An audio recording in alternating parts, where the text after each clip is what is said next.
In this case, I'm going to be talking about the battles that were fought there. And in order to understand the battles, we have to go back to the beginning of the war, when President Madison declared war on June 18, 1812. He did so as the United States normally does when we go to war. We were totally unprepared. As I said out there in the hall, we had less than a dozen warships, and the British had just under 1,000. And our coastal defense was totally inadequate. We had about 150 or so gunboats from the old Jeffersonian Navy, and we were forced to rely on an expedient from the American Revolution, which was privateering. Out of the port of Baltimore, 1/3 of all the privateers that fought in the war sailed, and Baltimore was known as a nest of rebel pirates to the British. And as we are waging this war at sea with a great deal of acumen, Maryland privateersmen, Barney, Boyle, Dooley, and the rest, were doing incredible damage to the British merchant marine. Well, on the Canadian frontier, we're not doing too well. The British decided, after waiting some time before declaring war on us, they were wrapping up the war with Napoleon in Europe, that they had to open up another front. The Canadian front was being hard pressed by us, and so they wanted to divert pressure from the front by opening up a front on the Chesapeake and the Delaware, blockading them. As you can see, the Chesapeake Bay is basically one way in, one way out. Not until we built the C&D Canal could you get in another way. And they decided to send a squadron over here, and the squadron was under Vice Admiral John Morley Warren, whose second was Rear Admiral George Coburn. Warren was a superannuated commander and not very decisive, but Coburn was extremely aggressive. They came in February of 1813, sealed off the bay, and immediately made the Chesapeake their own lake. By the spring of 1813, Maryland was suffering from the depredations of the British.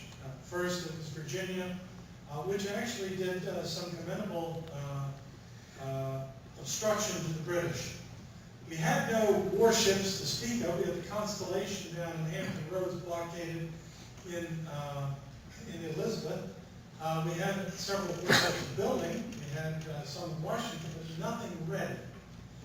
The British came into the bay with another purpose. Maryland was very, very divided. This war, as I said earlier, was one of the most divisive wars when we went in. New England ultimately threatened secession. Maryland elected an anti-war governor, Governor Leonard Winder, and the state house was divided. The Senate on one side and the House of Delegates on the other. So we couldn't really act. We had no military here, except a regiment or two of troops from the U.S. Army, the 36th and part of the 38th U.S. Infantry Regiment. And the British were able to conduct their operations with impunity. They didn't have a large fleet, but we had nothing to oppose them. And the British Marines were some of the best in the world. They conducted raids in Maryland all over the state, capturing islands and crops and croft and small towns and destroying anybody who fired their guns at them. And in some cases, destroyed them anyway. It is a myth that they said if you fire your gun at us, we're going to destroy you. That was their propaganda, because we have the records that show that that's not true. This is Havre de Grace being sacked and burned, 40-some houses. Spasudi Island, Kent Island, Point Lookout, Frenchtown, Georgetown, Fredericktown over the eastern shore. Our privateers were cut off from getting out. They actually captured a fleet of them down in the Rappahannock. We were bereft. Secretary of the Navy William Jones was hard pressed. By 1813, the summer of 1813, Maryland had repudiated the Barge Act, which was initiated by a number of influential mariners, including Captain Joshua Barney and others, and the state was bereft. On July 14th, Captain Barney, a Revolutionary War hero, and the first privateersman out of Baltimore captured 15 ships in 2 weeks, $1.5 million in prize money, no small shakes in those days, suggested as a private citizen on July 4, 1813, that we build, and he suggested to the Secretary of the Navy as a private citizen, and submitted a plan for the building of a fleet of shallow draft barges and gunboats that could be built very cheaply, very quickly, and could interdict the British wherever they went. The Chesapeake Bay on average is only 26 feet deep. A British 74 draws 23 feet, unloaded with artillery. So they had to keep to the channels. Barney's plan was accepted. The United States was already considering the creation of a coastal defense force along this line, and the following day, the U.S. government, Congress, passed the creation of the United States Chesapeake Flotilla. The United States Flotilla Service, a separate service under the Secretary of the Navy, but not part of the Navy. And fleets were to be built down in down in Virginia, in Maryland, in Long Island Sound, down in the Gulf, etc., in the Delaware.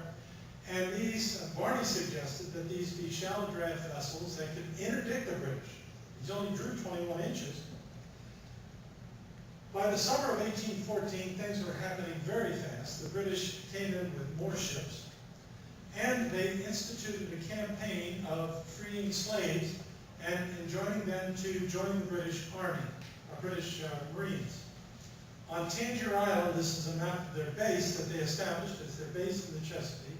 They trained the Colonial Marine Corps, which consisted of freed slaves. Ultimately, some 3,000 slaves were freed, and this was by proclamation of Admiral Cochrane, the new commander of the station, the American station.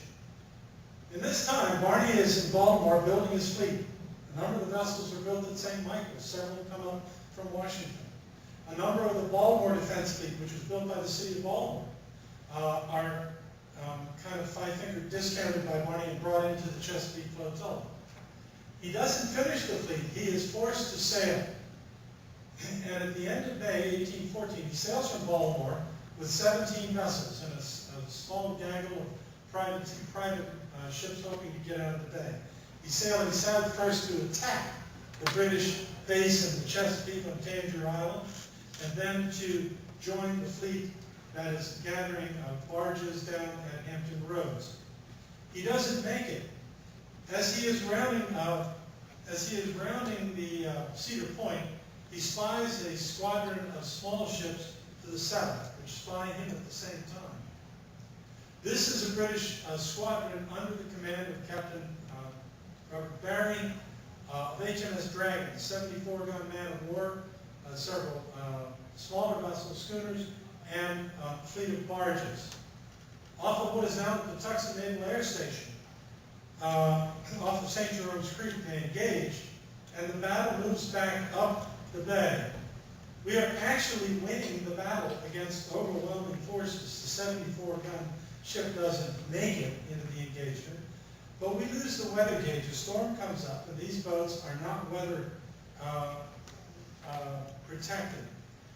Barney is forced to retire into the Patuxent River, and the British chase him in.